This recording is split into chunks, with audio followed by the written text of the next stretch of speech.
The Handmaid's Tale. It's a classic, some would say. It's a dystopian novel by Margaret Atwood, who is a feminist author. Basically imagining what America would look like if it suddenly turned into a tyrannical dictatorship that heavily controls women's bodies. What's really strong about the book is that the more you dive into it, there's like flashbacks before this started happening. And you see the kinds of conversations that people are having and the kinds of things that they slowly normalize. Rights that are taken away from them that they're not necessarily fighting against.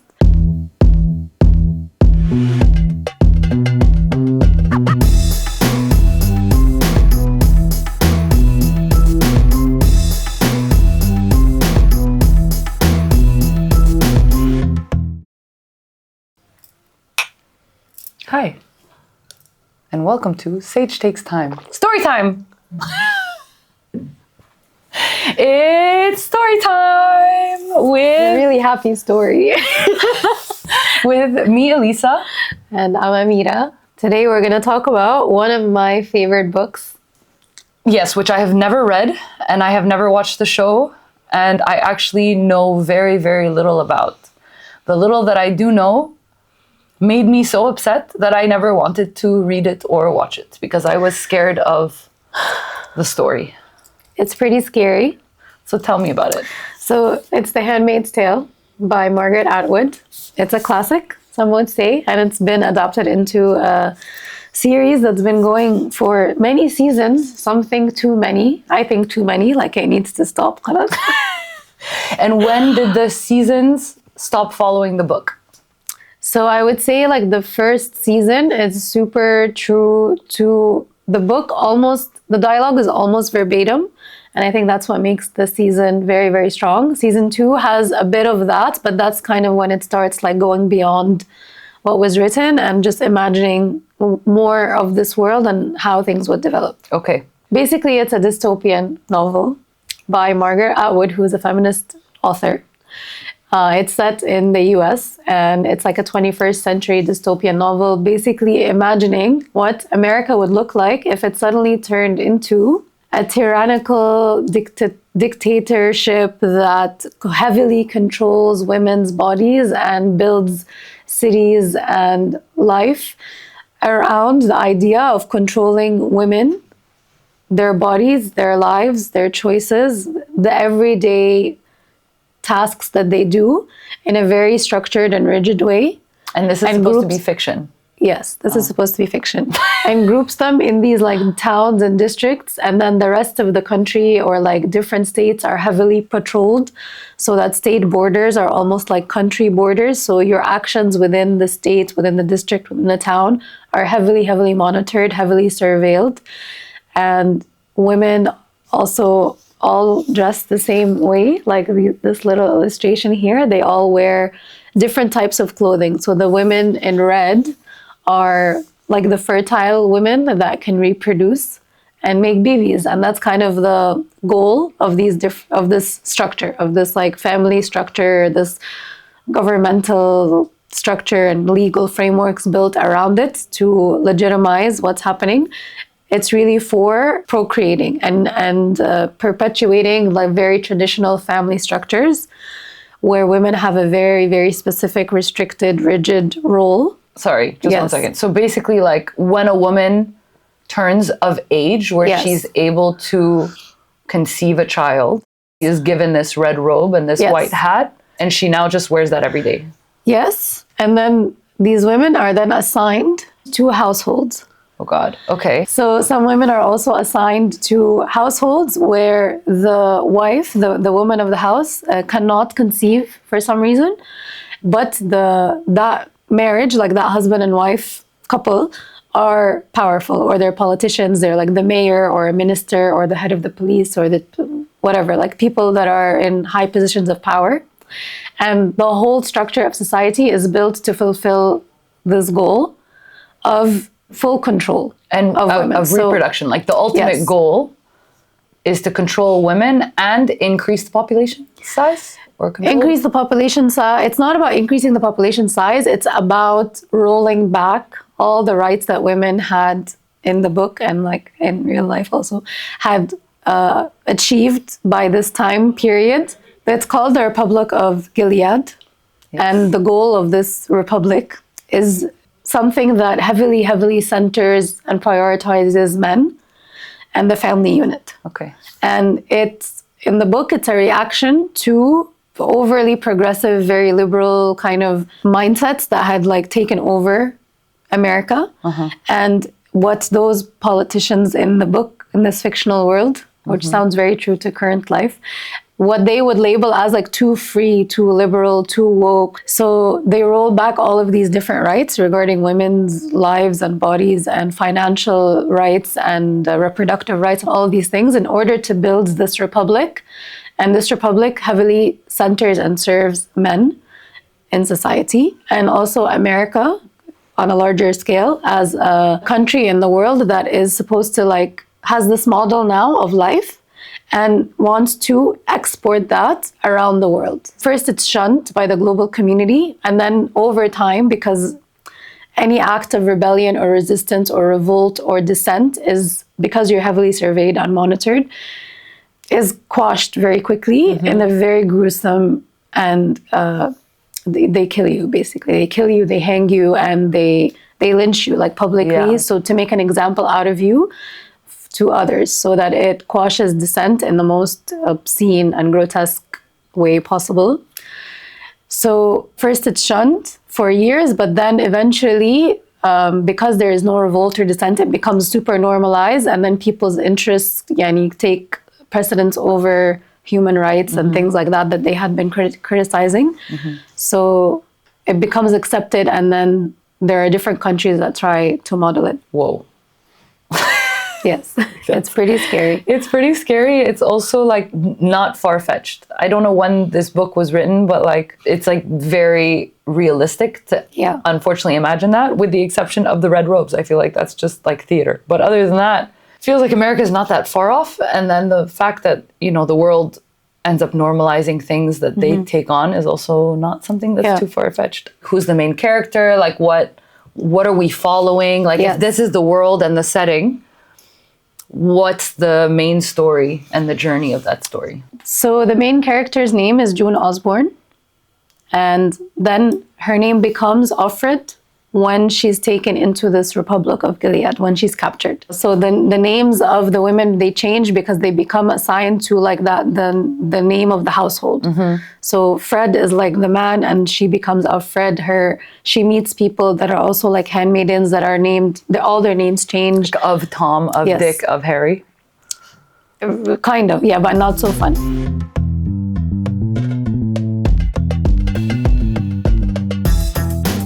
The way it starts is that they live a pretty normal life. And that's kind of like the core concept that I think I want to talk about more, that I took away really from the book, that's very relevant to now. That all these people were living super normal lives, and in the context that you would think of now if you think of like America.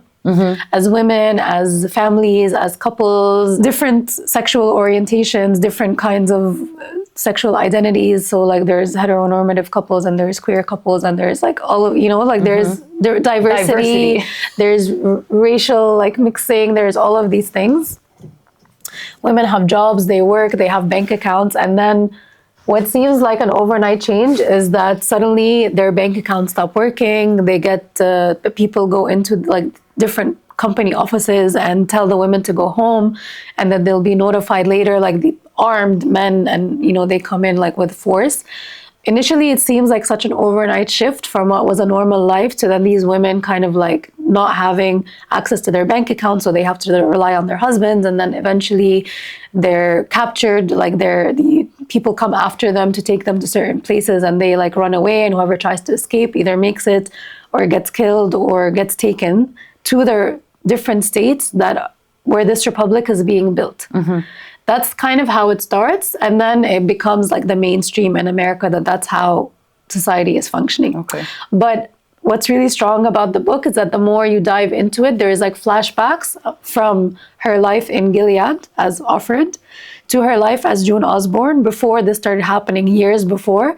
And you see the kinds of conversations that people are having and the kinds of things that they slowly normalize, rights that are taken away from them that they're not necessarily fighting against. And June, one of her close friends, is an activist, a woman of color. And you can see in flashbacks where they're talking about things and one of them is much more fired up about it, where other people are kind of like taking a much more passive, laid back approach, like not really super ready to fight for these little rights that are being slowly taken away. And that's kind of the point of the book. It shows you how these things are taken away very slowly, very, very subtly over time. And the very extreme version of that is this republic where women have no rights, have no authority over their livelihoods in any way. And then the idea of the red dress is there's different colored dresses. So the green dresses, or like this teal colored dress, is more for the wives of men in power. And then there's like the pink dresses, they're for little girls until like I think maybe after they get their period. Oh my God. Until a certain age when they're sent then to become these kind of handmaidens. And then the handmaidens in these households, so the life of Offred is basically she's assigned to a household where the wife cannot conceive. And they want to have children because they're like a political power couple. So she's raped basically consistently, repeatedly by the man of the house in order to get her pregnant. And when she gets pregnant, her child is taken away from her. And he becomes their child. And she's expected to like breastfeed until a certain moment when then she gets reassigned to another house. And so her struggle as the character is how to break free of all of that. Oh my God. Yeah. Why would I read it? Because it's extremely telling of what's currently happening in far-right governments all around the world, particularly in America. Like right now, if you look at the recent elections and how Trump came back into power and what the Republican Party stands for currently, things like Project 2025, that we'll talk about that in like a different episode, but you can see over, not just from now, just because Trump was elected, but you can see over the last like maybe 8 years, how these little would seem like minor rights or subtle rights being taken away from women and from people of color. It's very eerie to think that even given like this day and age, how many people dismiss the very serious threats to the bodily autonomy of people within their same society. And even for the fact like this year, in 4 US states, the death penalty is on the table, is on a voting ballot to be implemented for people who elect to have abortions, whatever the cause or reason may be. So we're not that far away from this overall concept of like completely shutting women off from any sort of accessible independence that they may want to have in their life. Yeah.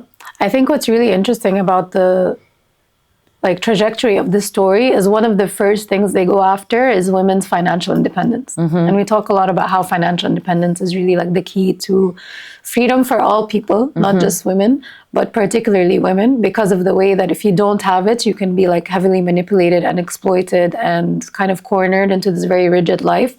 And that's what it shows you. You know, they go after their livelihoods, like their work, and then their bank accounts, and then they make them kind of like fall under the guardianship of men, and then they literally take them physically away from the... So June had a family and they had children, and she was taken away from that to become this tool, this vehicle for reproduction, basically. The series expands this world so much more. For me personally, I think the first 2 seasons are the strongest because they rely heavily on the writing of Margaret Atwood, which was obviously like way ahead of her time and could kind of foresee things in the future that we didn't really imagine. Pardon my ignorance, but is this a singular book or is there a series? No, it's a singular book. Okay. The series was developed and expanded upon. I'm not sure how much she was involved in that, but it does well with building that world out further and seeing what that would look like and then what the resistance to that would look like. So June then becomes a rebel of some kind. Her inspired by another one of the handmaidens. So there is like rebellion and dissent building, and people that are like become traitors that you trust at first and then they like betray you. So there is that in the series a lot more than in the book. But I think the book, the writing is amazing. I mean, she's an amazing writer. And the imagery that you're able to imagine when you're reading is very strong in it because it's so scary. Yeah. The series is quite gory at times, so it does not shy away from what she was representing in the book. It doesn't try to like dilute it. Blacks, I think it maybe even overdoes it to really shock you, because that's kind of the purpose of a piece of work like this. Yeah. I personally like the novel a lot more. I would definitely recommend that people read it first and then watch the series if they like to read. It's much stronger. But this series is also, especially the first like maybe 4 seasons, are very important and very... Well, the first 4 seasons are very important. Even if they do this like... I feel like after season 5, it kind of like, for me, I kind of stopped watching it. Oh, there's more than 5 seasons? Yeah, I think there's a season coming out. Oh my soon, God. Actually, every time they announce a new season, people are like, what are you going to do now? Like, she's been through hell. Haram, this character. It has like a cult following. Right. I get why it's being extended in.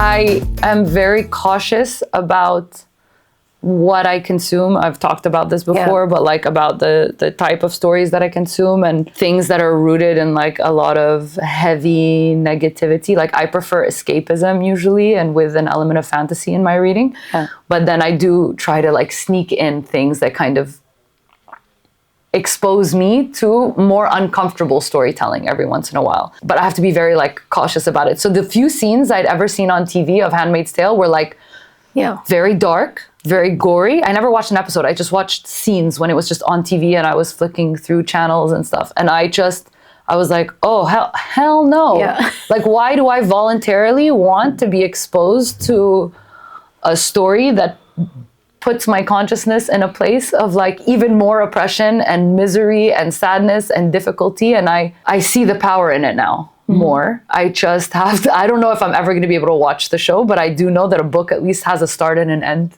to it, and I can, you know, like consume it in a small part. Would you say it's an easy read? No, it's a great read. You once you're in it, once you're in that world, you want to just, because you're like rooting for her and you're so concerned about yourself even as a woman. She makes it so real that even if you're like, I read this in Cairo, you know, even here I felt quite scared, because this can happen anywhere in the world. I mean, that's the point. But it's a difficult read because of the subject matter, but it's an amazing read because of the quality of the writing and the level of intricacy of the stories and the way that the flashbacks and the current reality like interplay. And once you kind of understand what she's doing with that, then it becomes easier to read. So it's the kind of writing style that you have to get used to a bit. Yeah. It's not like super intuitive in the beginning, but it makes it, it's a little bit challenging, but it makes it so much more worthwhile. Yeah. And it's just such an important piece of work, I feel. And I read, like, the series had been out for maybe like 4 seasons or 3 seasons before I decided that I want to, I hadn't seen it. Okay. So I decided I want to read the book first. So I had felt also that it was like, I can't watch this. It's too dark. It's too gory. Like, why would I subject myself to that? But then I wanted to read something by her as an important author, I feel, in the women's space, in the feminist space.